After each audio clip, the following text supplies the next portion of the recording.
Hey CFMV, this is your Thursday workout. Two portions. We have a strength portion coming up with a sumo deadlift with some tempo.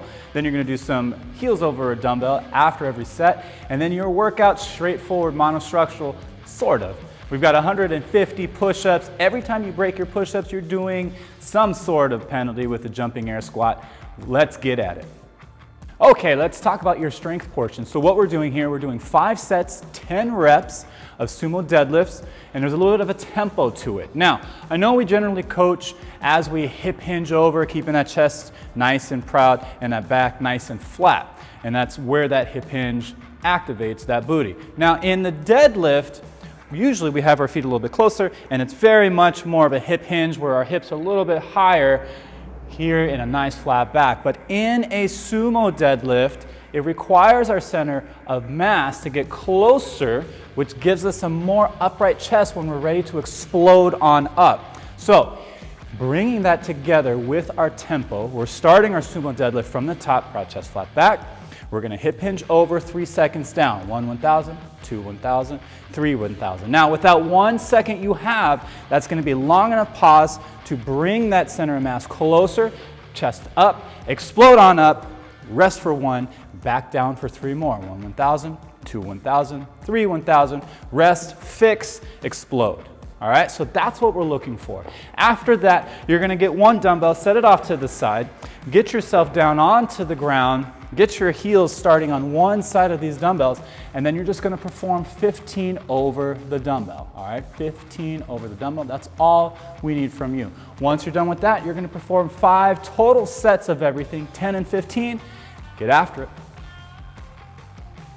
Okay, let's talk about your Metcon. Your metabolic conditioning today requires one movement and then a penalty to give you a different movement. Now, the one movement that we're working through is 150 push-ups. So you can see Coach Ian here is getting into a beautiful planked out position, dropping his chest between his elbows, driving as one unit all the way up. So give me a couple good push-ups here. There's 1, there's 2. All right, so now Coach is going to give me a couple of different push-ups that we may see that if you do feel like you're doing them, then we want you to modify. One push-up would be where he's getting just barely not all the way there. Maybe even his chest is coming up first, and then his hips will come. He's getting the partial rep there. That's our bro rep, right? The next one is hips way up and chest all the way down. And then there's one where we've seen where maybe the hips stay in place and only the upper body moves. We've seen that kind of thing. Yep, there it is right there. That's where it's at right there. Now, if any of those are indicative of what you may be doing, especially halfway through 150, drop to your knees, modify that push-up so you can keep those elbows nice and close, brushing your lats, keeping it super close to your body.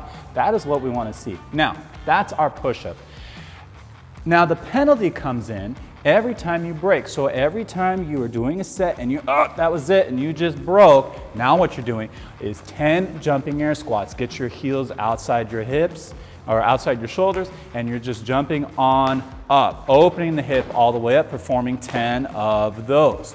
Once you're done with that 10, be mindful and smart about when you're going to start your push-ups again, and then take out a big chunk of push-ups, making sure those quads and chest get all the way down.